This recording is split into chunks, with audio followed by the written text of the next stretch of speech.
Cherie's going to be sort of facilitating the sessions today. We've got two presentations, CG Funk and Brandy John. So Cherie, take it away. Thank you all for joining us. How many of you here, this is going to be the first time you're a school ambassador? Can you raise your hand? All right. We've got one. Well, welcome, Krista. Thank you for joining us. This has been really exciting. I came in a couple of years after it started, and CG was one of the original founders of this with Linda Solon Wolf. So at the end, if you have any questions for her, please ask because she can give you more information about what happened before Linda had decided to expand this out and bring in a lot more people onto the committee. And my role has been to be the school liaison because I have so many years of experience working with all of you because of my books, and I'm in your face all the time. So it just made sense that I was the school liaison. But in case you don't remember, the reason we do this, Massage Makes Me Happy and Healthy was originally founded and created to happen on March 20th. And the reason it's on March 20th is because that's the International Day of Happiness. And for those of you who had the pleasure of knowing Linda, it makes total sense because Linda was happy.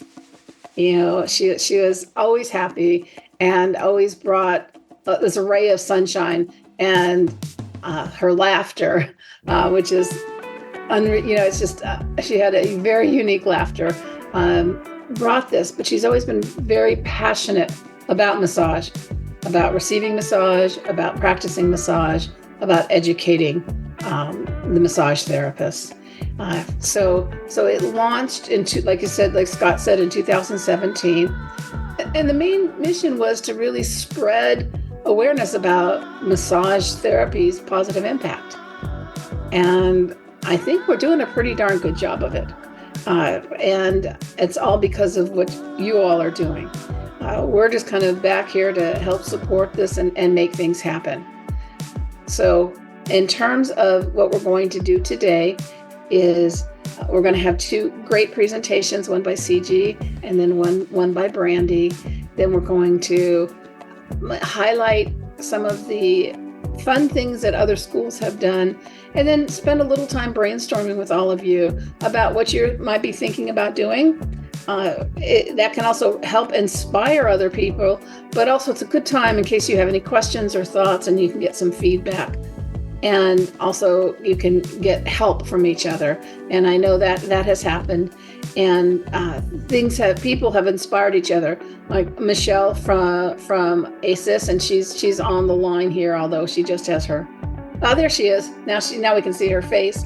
I wanted to really do a call out for her because she was the first one to take the logo from the website and put them on T-shirts for school to do that.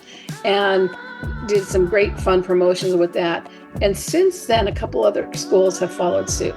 So that's why we like to share with each other, because we can inspire each other to do things we might not have thought of. But that's enough about me talking. I want to get in and start hearing some of our presentations. So I turn it over to CG. And CG, you have such a long, illustrious resume. So how about you introducing yourself and picking out the things you want to talk about today about yourself too? Hey everyone, it's great to see you. I'm super thrilled to be spending some time with you today, and I believe I am co-host now. So I am going to pull up my PowerPoint for you. Hey, so welcome to the School Forum Program for Massage Makes Me Happy and Healthy. I'm going to do a presentation for you today, information surrounded by our theme, which is bolstering mental health with massage therapy. That's our theme for our celebration on March 20th this year. Really quick about me, I am one of the co-chairs for Massage Makes Me Happy and Healthy. We have Heather Zidane and Karen Short also, so we co-chair the initiative. I have 32 years experience in the spa and wellness industry. I'm a licensed massage therapist in Arizona and California. Currently, I also hold the position of Chief Experience Officer for Massage Heights Franchising, and I was the former VP of Industry Relations and Product Development for Massage Envy. But before my franchising executive leadership roles, I also have a career, 13 years of experience as a career school administrator in training, helping with regulatory and licensing, technical, professional writing, keynote speaker and presenter, massage therapy teacher, and CEU provider. And today I am a board member of the International Spa Association. I've been appointed to the President's Circle of Beauty Changes Lives Foundation, and I'm a delegate for the Global Wellness Summit. But I think all this sums up for me is the third bullet point in here. I'm a licensed massage therapist in Arizona and California. So my whole career has been focused on my deep belief in the healing power of touch and how much difference a massage therapist makes with their trained and caring hands and compassionate hearts. And so that's why I'm very, very passionate about the Massage Makes Me Happy and Healthy initiative. You know, this is a global wellness initiative under the Global Wellness Institute. And our mission is to celebrate the healing powers of massage therapy and promote its benefits through research, education, advocacy, and awareness. And of course, you know, we're doing this school forum to get you guys all up to speed on the big celebration that will be happening on March 20th and how you can involve your staff at your schools and of course your students and graduates too. And again, this year's celebration theme is bolstering mental health with massage therapy. So that is what I'm going to talk about today. And I want to give you guys an overview and insight of mental health and how massage benefits mental health. And then I want to talk briefly towards the end about your students' mental health and about this thing called emotional priming exercises that you can do in the classroom, facilitate in the classroom to help your students that are having mental health challenges become more focused and grounded and successful in learning the material that you're trying to teach. So let's get started. So mental health, what is mental health? Well, it's our emotional, psychological, and social well-being. And we all know that having good mental health is important at every stage of life because it affects how we think, how we feel, and how we act. And the other thing about mental health is that if we have challenges with mental health, it's going to affect how we can handle stress, how we relate to others, and if we make healthy choices or not. So this is just a little short thing on mental health. You guys probably already know that, but I thought I would just throw some of these words in as we move along here. We also know that mental and physical health are connected. And, you know, one of the examples that I like to use is depression. So people suffering from depression, long-term depression, have increased their risk for physical health problems, particularly conditions like diabetes, heart disease, and strokes. So research studies following people with depression has shown that if people continue down a path of depression for a longer period of time, they can develop conditions like diabetes, heart disease, and strokes. And I'm going to tell you something else that you guys probably already know and you're already aware of, but it's good to acknowledge it in this presentation today, is that mental health disorders are on the rise globally since the COVID pandemic. And we're seeing more and more and more people affected with mental health disorders. For example, these statistics are from NAMI, which is the National Academy of Mental I can't remember what it's called, but I'll show you a slide that'll have it. So they are the largest grassroots foundation in America that supports mental health. And so 1 in 5 U.S. adults experience mental illness every year. But almost half of all adults will experience depression sometime in their life. And I crunch these numbers, that's 129 million people in today's population numbers of the US will experience depression sometime in their life. And 1 in 20 US adults, about 5 million people, will experience a severe mental illness each year. 51 million people in our country today will experience a severe mental illness. That's just shocking. Sadly, 1 in 6 U.S. children will experience a mental disorder each year.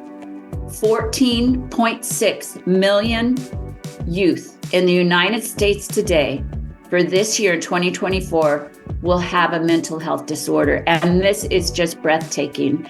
Suicide is the second leading cause of death among people between the ages of 10 and 14 years of age.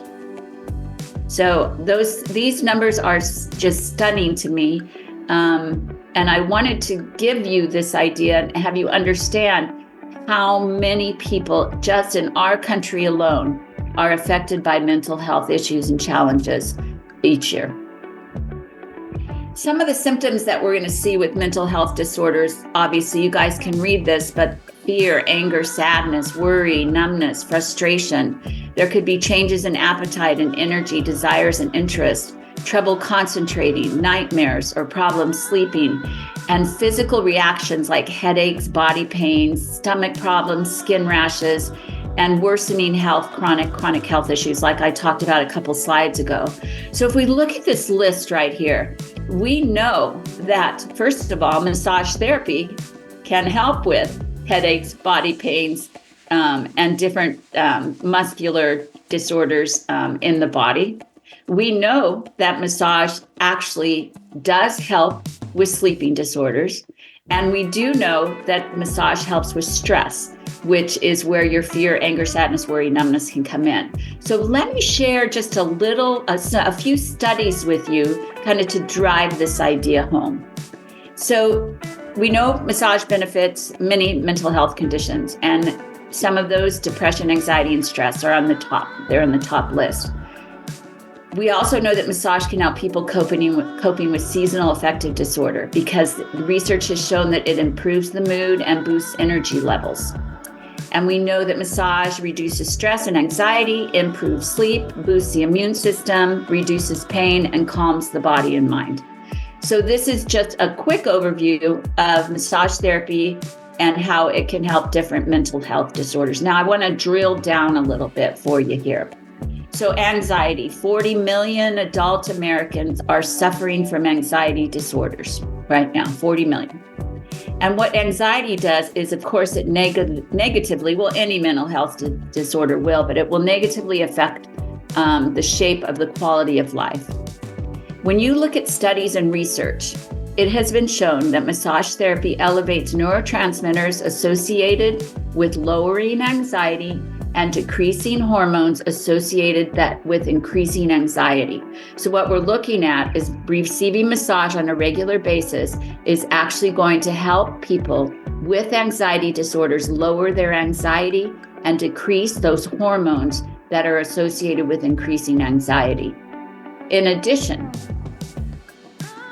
the effect of massage on anxiety, depression is so interesting, is virtually the same as found in research studies of psychotherapy with people with the same condition.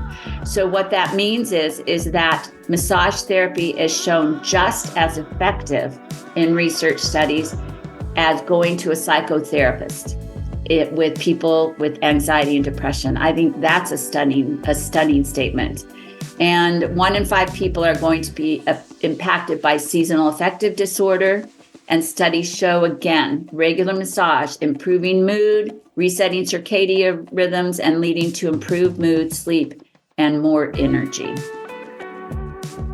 Other studies that have come out recently in the last, several years is there was a study in the applied nursing research that showed back massage given during chemotherapy significantly reduced anxiety and acute fatigue in the folks receiving the chemotherapy. And a study done by military medicine, military veterans indicated significant reductions in ratings of anxiety, tension, worry, depression, and physical pain after a massage. That's a really big deal. That's a really big deal, especially with those with PTSD. And then also massage research showed that massage improves mood and reduces depression in those living with chronic pain, as well as cancer patients, pregnant women, and people living with chronic disease. So what we're looking at is if we look at all of these studies, No wonder we're saying here from our global wellness initiative that massage truly does make us happy and healthy. Let's talk about stress a little bit, because this is something that every American experiences sometime in their life, sometimes for brief days, weeks, or, months. But, there's a lot of people out there that have long-term stress. And what happens is in this long-term stress, the brain's exposed to increased levels of cortisol. And this exposure weakens the immune system. So when people have long-term stress and it's been hanging on a while and they're not getting help for it and they're not getting massage, they actually have a weaker immune system, and thus it can make them sick, more sick, easier sick. So people are the most susceptible to stress when they're not getting enough sleep, they don't have a network of support, major life change, like moving or the death of a loved one or a new job, having a child, getting married, poor physical health, and poor eating habits. And all of these contribute to stress. So if somebody's in a situation, sometimes it's at work, sometimes it's with family, sometimes it's just like, what am I going to do with my life? Or I've just lost my mom, and they're in that situation, they're already in stress. But then if they are eating poorly or not sleeping well, or they don't have friends to talk to, all of that can contribute to creating these long-term stress patterns.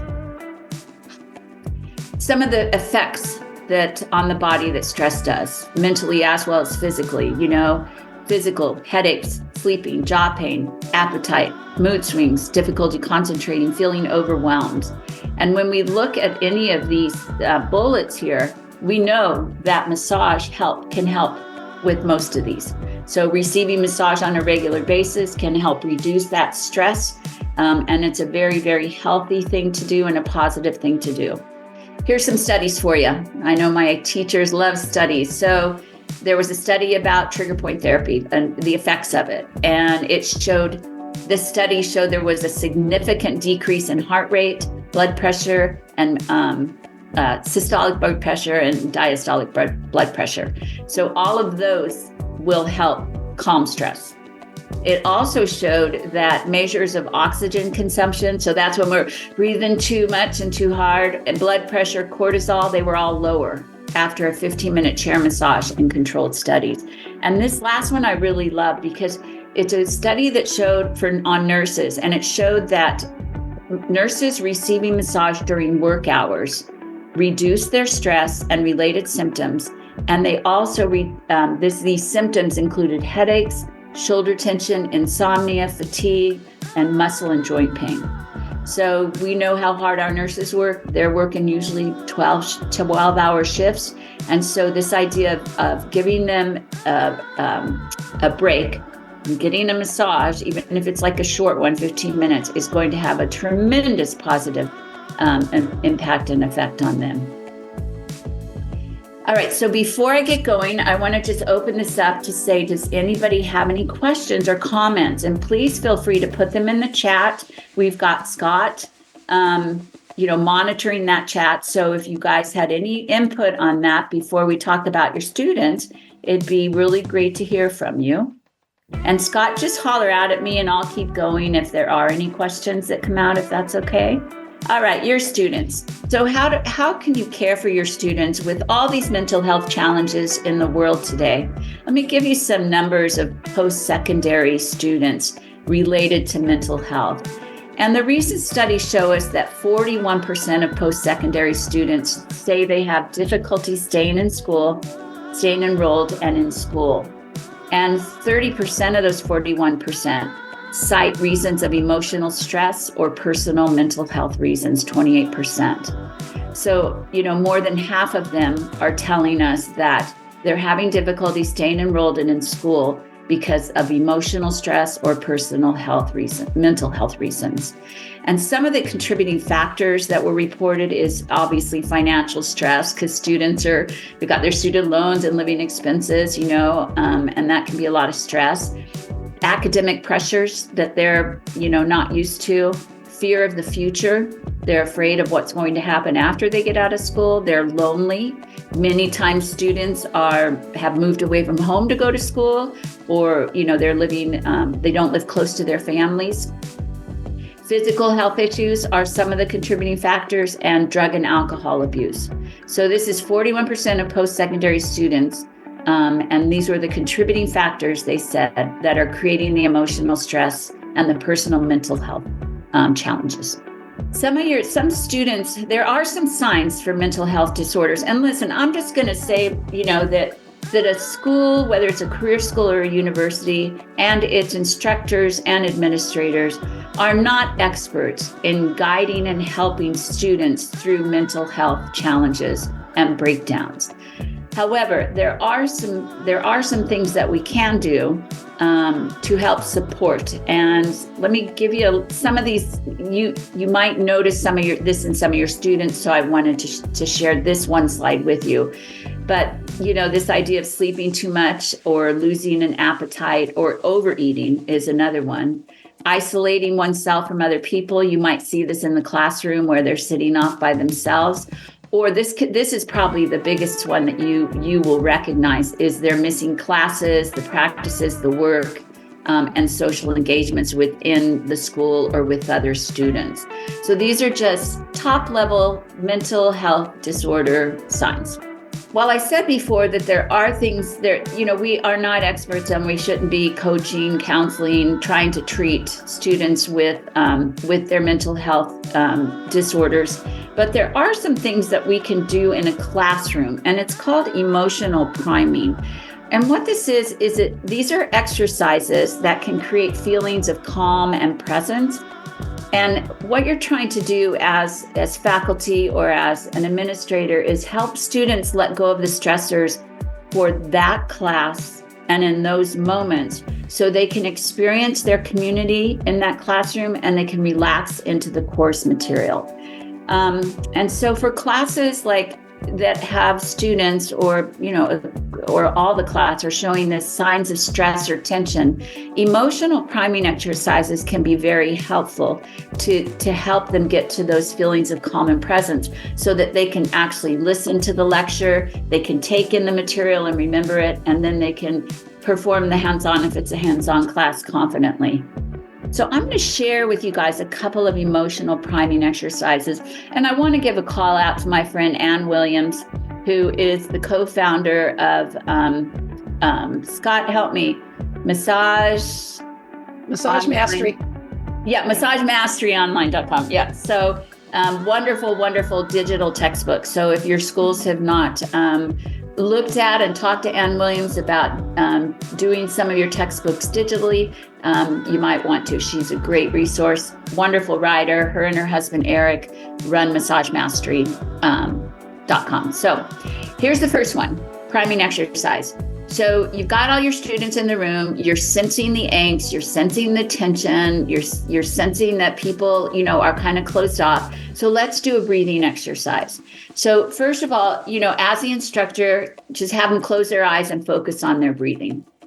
And get them calm. Closing the eyes is super important so that they're not, their attention isn't taken away from just how they feel and that breathing. And then the instructor can lead just a brief meditation, anything from like focusing the students on the sensations of our body or releasing stressors. So feel your shoulders. Do your shoulders feel tense or relaxed? Let the tension go. Just really brief, maybe like 3-4 minutes. And what this does is it's really, and then once you're done with this, and once you're done with the brief meditation on the sensation, then you can bring in this dialogue or language about this exercise is to help you bring awareness to the reason why you're in this class and to help you learn the materials so that you can reach the goal of becoming a professional therapist.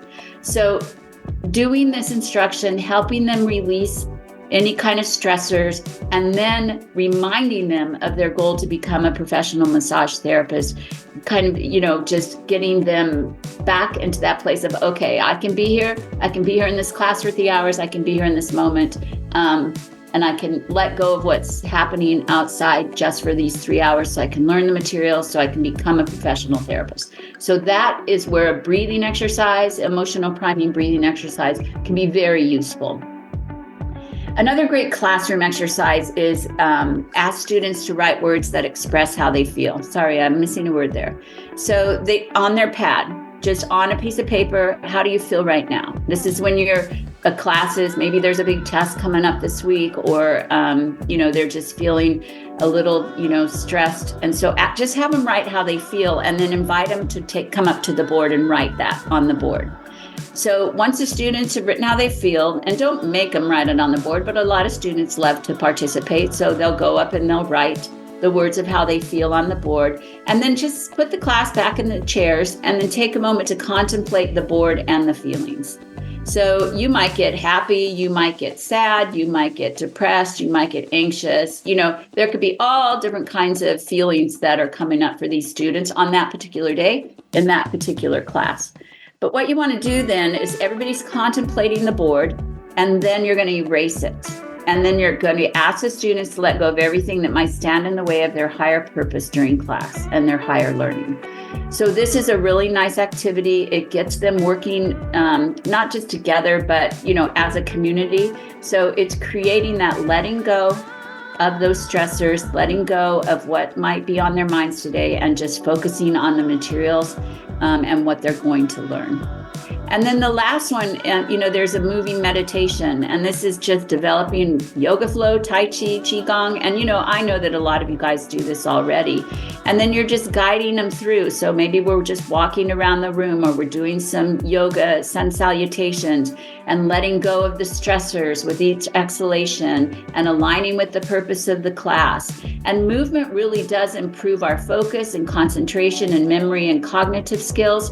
So while it's helping the students ground themselves for the class that day. And the last one I want to say is, before I wrap up here, is one of the signs of stress and depression is this idea of isolation. And so anytime you can help the students as a group in a class build classroom community, it's very positive and connecting them. And this is just kind of a fun one. You don't have to, you can pick one of these questions if you want, but have them write down, if they were an animal, what would they be? Or if they could talk to one person in history, who would it be? Or what do you want to be remembered to after you pass? Or if you were a color, what could you be? Just one of these questions, and then the students would pair up and share their answers. So these kinds of exercises take maybe 5 or 10 minutes, but sometimes if you have a class, there's a lot of stress, there's a lot of tension, and you just need to build community and bring them together. These are fun exercises that you can do with them. The other thing about supporting students is observe and reach out to students who you believe have changing patterns of behaviors. I'm always like, be kind. I ran a vocational school for many, many years, a large massage therapy school out here in Arizona. And it's always, within our control, it's always good to give students a second chance on things, because that just might change their life, and be supportive. Anytime we can connect individually with students, remember their name or one thing about them that's positive, that's going to support them in school, and it might help them avoid some of these areas of stress and depression. And then this is NAMI, the National Alliance on Mental Health Illness. You can find a lot of resources on NAMI. There's 600 local affiliates and 49 state organizations. So if you want to learn more about mental health and mental health challenges and supporting your students, NAMI would be a great resource for you. And that is all from me, Cherie. I will hand it back to you. Well, thank you very much, CG. There were a couple comments in the chat room. People are really appreciating what you shared.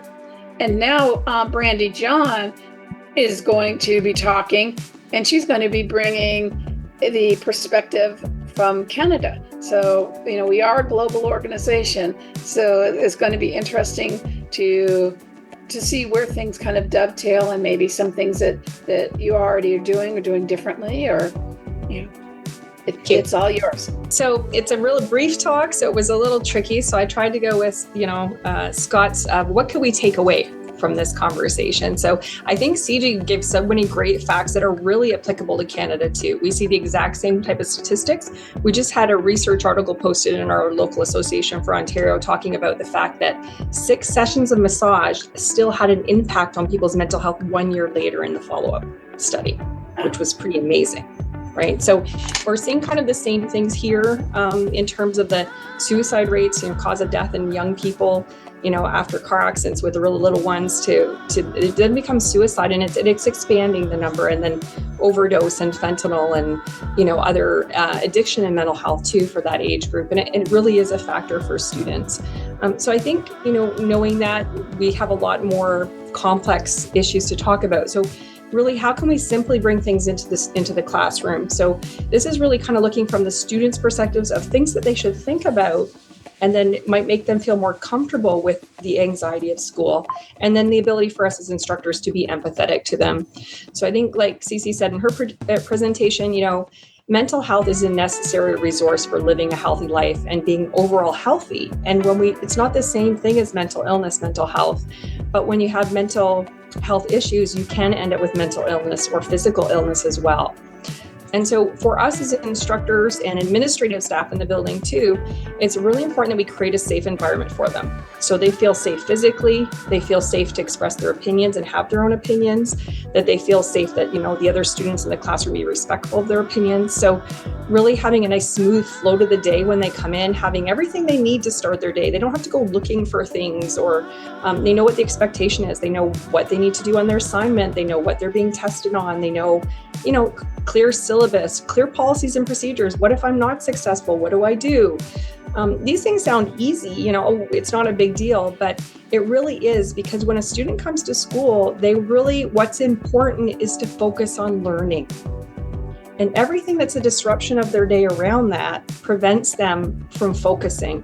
And as we saw, they're not sleeping, they have attention problems. So they can very easily get, upset about something going on in the school and not focusing on their studies. So again, the more smooth we can make their day, the more pleasant we can make their day. They come in, they like their classroom, everything they need's there, they're excited to be there, they're excited to learn. When you talk to any massage therapy student, you say, why did you want to be a massage therapist? I think 99% of them say, because I want to help people, right? They're here to help people. And that's really inspiring. So you could just make it a nice day where they're just going to focus on learning to help people. And that's a really nice thing. But considerations for students coming in, we really need to think right from when they come into from admissions, right through to when they leave the program. It's not just the instructors that need to look at that. It's a team effort to create a supportive structure for a student. So in terms of the students, when they come into a program, when we are having difficulty in our lives, that's usually when we decide, this is when I want to make the change. We come into admissions, we're like, I really want to do this. I want to be a massage therapist. And that's so exciting when they walk in the door and you see them, they're so excited to learn more about it. But a lot of the time that may not be the time for them to make the change. Maybe it would be better if they put off 6 months and took the next enrollment. So really having a good conversation with admissions if they're ready to commit the time and effort to our program. North America, we have these amazing massage therapists, but the amount of information that they pack in 18 months, 2 years, 3-year programs is astounding. So are they ready for that? And they know the expectations of time, the time they're going to be here in the day, the time they're going to study at home, that it may take time away from other things that are really important in their life right now, so that they feel prepared, they've been informed about the commitment. So that's really important, I think. I think the next thing is, for students, did you set reasonable expectations? So we start our program off with this course called Student Success Strategies. It's like a week long, it's quite easy, but it's just like CG said, students are lonely and they're nervous to talk. So it gives you a chance to do those pair and share. It gives them a chance to meet each other. And we talk a lot about the fact that, some students don't know how to do a test, or you have been out of school for 25 years. We get a lot of mature students at our school, and you're nervous to do a test, right? So, you also have all this material to learn, and you've got to get your parents in order, your children in order, your job worked around going back to school. So, your first few weeks of school, should you really get 100 on every test and assignment? Is that a reasonable expectation? Or maybe you should give yourself a little bit of a break and say, I might not quite have the hang of this thing yet. But after a few weeks, I'll get my schedule down. I'll get my, other things in order, and then I can focus on my studies. But a lot of times students, if they don't get 100 on every test, it really causes them a lot of stress, and it's an unreasonable expectation. They're not just learning the material, they're learning how to write a test. They're learning how to converse with people. They're learning hard skills, they're learning soft skills, and they're learning to organize around their life around this huge change. And so sometimes when you tell that, you say, your expectations are much higher than mine. You'll get the hang of it. The key is to learn from your mistakes, get things in order, and you're going to get better. And sometimes when you tell the students that, it's just like you just see them take that big, deep breath. And they just feel so much better because they've been putting too much pressure. Their expectations on themselves were way higher than they should be. But at the end of the program, they will probably meet those expectations and be doing extremely well because, they've learned to do a test. They've learned how to cite a paper. They've learned what the expectations are. They've worked with the instructors and they've gotten other things in order. The other thing, students, again, they expect to be perfect, and it's okay to make mistakes. So I usually start my lecture off at the beginning when I first meet them with, what do you think is an expert? So I'm sure most of you would say, well, an expert's someone like CG who's going to look up the material and know the statistics, is knowledgeable.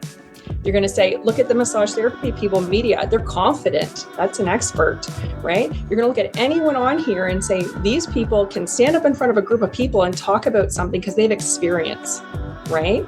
And so they come up, it's a great question because anybody can answer what an expert is. So again, ask a question they can all answer. And then I tell them what I think an expert is. And I think an expert, my title, as many of you know, on CCMTS as President, Ontario Council of Private Massage Therapy College's President, faculty head at Traz College. My title's often a subject matter expert. So what that means is I've made a lot of mistakes and I now know how to avoid them. Right? That's what an expert is. It's someone who's made mistakes and now can look ahead and go, I'm not doing that again. Or this time that's kind of similar. I'm going to avoid that mistake this time. So we all make mistakes and we all learn from them. So I tell them, when you first come in, I see this person who wants to help people. And then in the middle, you're going to make mistakes. You're a student. That's what students do, right? Hopefully you won't make any of the really big ones. You're going to make sure you always get consent, but you're going to make mistakes. Then at the end, you're going to improve and improve and improve. So when you're leaving the program, and I have a group today that has 3 weeks left to go before they graduate. And I told them right now, when I look out, I'm seeing the people that I'm going to work with. I'm seeing my peers. I'm seeing people who've corrected everything. And you guys are going to be amazing RMTs once you get through those last few exams. I remember when you first came and you were so enthusiastic. And I see you now, and I don't remember anything between. We always remember the first thing and the last thing. Right? So give yourself permission to make mistakes. It's okay. Okay. The next one is, again, you see like that person sitting in the corner by themselves. They usually don't want to ask for help. They're shy. They're an introvert. They've asked before and not gotten help. They've gotten not an enthusiastic instructor that's like, hey, great question. Let's help you. So are they willing to ask for help? And not just in their studies. Do you at your school have a resource or a support? Like we have a mental health wellness line that both staff and students can call, and it's 100% anonymous. They can text, they can chat, they can phone, they can email, they can get help with a lawyer, divorce lawyer if they're having problems, financial support, mental health support. So are there resources they can go to where they maybe not feel comfortable even letting the people at school know about it, but they need help? So do you have those supports? Do you have resources for addiction and counseling in local areas? At our school, we give free massage to students and staff as much as they want. And staff even has benefits for massage, so that's even better for us for staff. So where could they get help? But, often they know that. And so sometimes I'll tell the students, by the way, I know we've talked about it before, but we do have this long-term stress. There's a stress of having a test after test after test that never goes away. Right? You're going to have it for 18 months till you finish with us here. So, there is that mental health wallet card that you can get help from. So feel free to use that. And I hand it all out to them on paper and I email it and I put it in their Teams channel. And some student will always come up after me and say, thanks for handing that out again, Brandy. Can they give advice on these things? And I say, yes. Right? If there's anything else you need me to help with, let me know. So again, knowing what other sources of support do you have for them, because we're not counselors. We aren't trained in these things, but we can certainly refer them to someone who is, and maybe we can pay for it. So it's it's students don't have food or funding, right? We have a food cupboard, we have these resources for them. So there are a lot of easy, accessible, and cost-effective ones for schools. So where can they get that qualified help? That might not be me, right? It might be someone else. Again, sometimes we have bumps in the road. I was listening to the radio a little while ago, and someone called, they asked the announcer on, for advice, and they said, well, I failed a course. Should I go back to school? It's embarrassing. Sure. We're not successful at everything. So, there's no shame in doing something twice. Sometimes we just don't get it the first time. So if you really want that goal, or you're really willing to do what you need to get there, you need the support to do that. But sometimes when we do something twice, we're better at it than if we'd just done it once, right? So we learn a lot more from it the second time around. So don't be afraid if sometimes things take longer than you expect. I think the other thing is we need to let them know, I know we all say, oh, we were a student once. We know, but we don't. Because that was a long time ago. It was 25 years ago when I was in massage school. I kind of forget the anxiety that I had, even though I do see them have anxiety over it. It's hard. School is hard. Changing your life is hard, right? Having children and parents to look after while you go to school is hard. Going through a breakup is hard while you're in school. Life is not easy for people this age. The economy is hard. Post-COVID's hard. I think sometimes just letting them know that you understand that it's hard. And I think this thought by Theodore Roosevelt is quite nice. Nothing in this world is worth having or worth doing unless it means effort, pain, and difficulty, right? Really, we understand that really takes a lot of effort and diligence to get somewhere. And then he says, I have never in my life envied a human being who led an easy life. I have envied a great many people who led difficult lives and led them well. Tell them you're proud of them. All right, they're doing a great job. It is hard. It is difficult. It's not easy, but you can do it. And I'm really proud of where you're at. Congratulate them and ensure that they do celebrate their successes, right? Have a party, right? So my students, they did nutrition and some other classes recently. And every Tuesday I brought in food and fed them and they were all so excited to eat properly. Because once I saw their nutrition diaries, I realized that they really did need some good food, right? But we used it as an opportunity. We have a little thing we call Massage Matters. And every month we get all of the students together and we just talk about what's going on in massage and what's wonderful about massage. And every Monday I come in and say, here's what's going on in the world of massage. Are you guys excited for Massage Makes Me Happy Day? That's coming. Did you read this research article?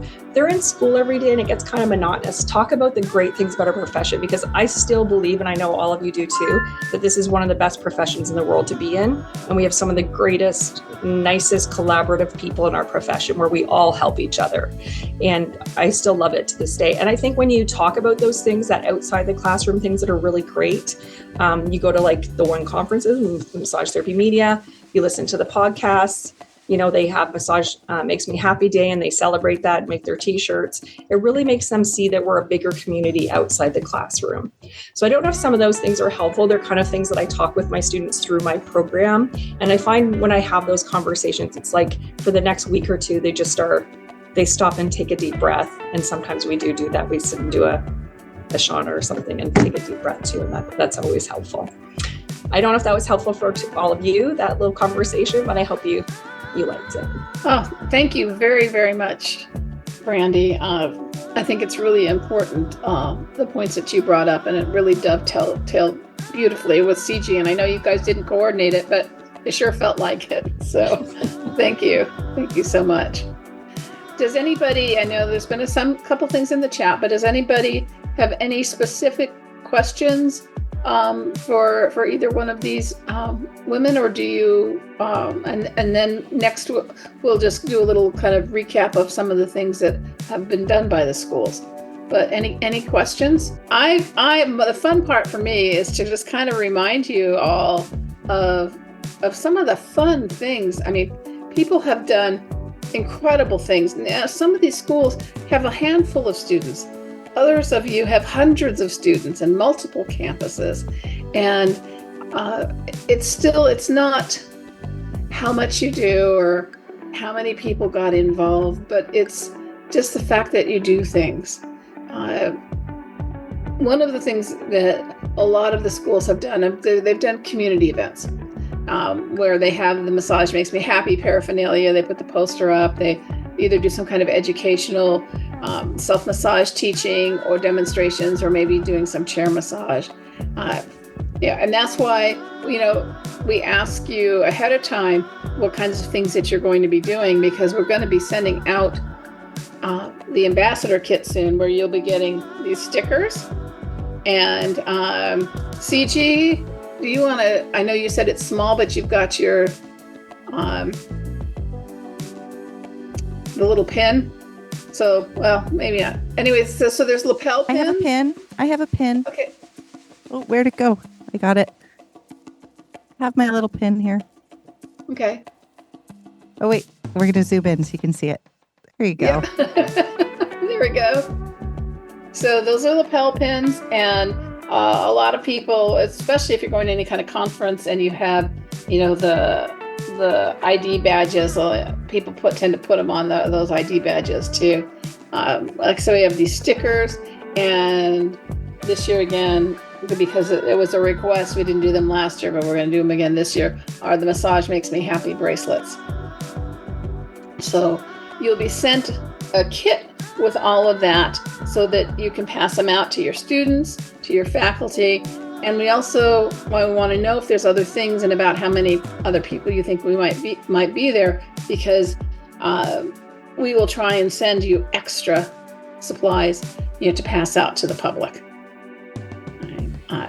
So again, some of the things, some have been, especially when you think about it, we were doing this through the pandemic, and you guys were really creative. There was one school that did a outdoor celebration in their parking lot, and it went over so well that even though the next year, when they could have held it inside, they held it outside anyway. And because it brought a lot of people in, they got one of the most famous food trucks in their area to come and park on their lot. And so all sorts of people came to get stuff. It was a pie shop. And so people were getting food and chair massages, and they had all kinds of events and things going on. So other times schools do things like, like I said with Michelle, they make their T-shirts for the students to wear, particularly if they're doing any kind of public outreach. Some schools have had little picnics just for the students, and talked about, like you were saying, Brandy, talk about, what's happening in massage, and why does massage make us happy and healthy. And we have to keep remembering to reinforce that. And one of the things that I think is kind of interesting when we talk about Massage Makes Me Happy and Healthy, and yes, we have Massage Makes Me Happy and Healthy Day, but massage makes us happy and healthy 365 days of the year. So, I like to keep this in mind. And there are some schools that will celebrate the whole month of March, and do different kinds of events for each month. So it's really unlimited on what you can do, from something very simple to something really elaborate. Other people have done fundraiser in honor of Massage Makes Me Happy and Healthy Day. I like any kind of money that was raised during some kind of promotional event, or maybe in the student clinic, they would donate that all to a needy cause. So those are just kind of some of the things. Well, one of the schools did an art contest where they had all their students and staff do things, and they created paintings and poems and macrame. And again, it doesn't just have to be, all right, let's do a chair massage event. Other times, like, people will take these stickers and have their students write their name on them, or people who come into the clinic write their name if they feel the massage makes me happy, and then they decorate their whole school with these stickers. Or if they can actually fit why massage makes you happy on there, like a couple of words. It's easy to do. Some people, one year somebody made a cake with the logo on it. Yeah. So and other times people have done like cupcakes with the pink, the yellow and blue coloring on it. So there's all sorts of things. Now this year, the 20th event, that's happening during the week, and sometimes There's some years where this has taken place on the weekend, but sometimes schools have gotten together and watched the Zoom event together.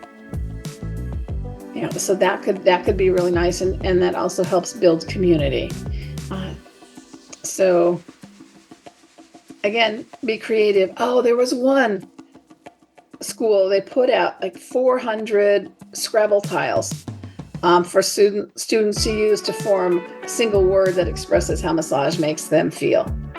And then they posted those up on their bulletin boards and things. Thank you so much for joining us today. I know everybody's really busy and getting some time. It was such a great presentation by CG and by Brandy today.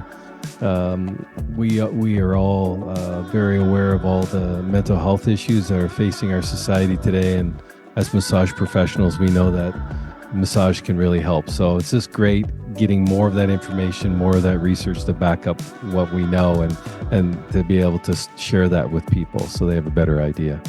So thank you again to everybody.